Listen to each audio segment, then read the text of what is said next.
আলাইকুম গাইস, আজকে আমরা তীব্র রোদে ডিম ভাজি করব। এখানে আমরা একটা প্লেটে তেল গরম করে নিয়েছি। এখন এতে আমরা একটি ডিম ফাটিয়ে দেব কোয়েল পাখির। তো চলেন।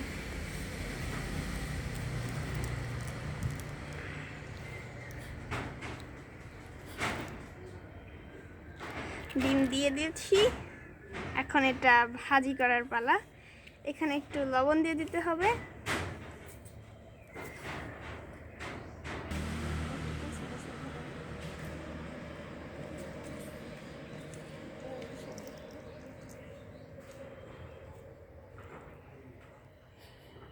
কিছুক্ষণ পরে এখন আমাদের ডিম ভাজি হয়ে গেছে।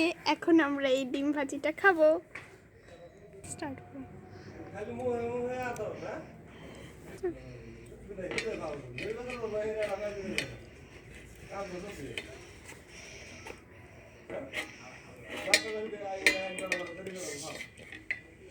এটা একটু বেশি হয়ে গেছে। Good bye.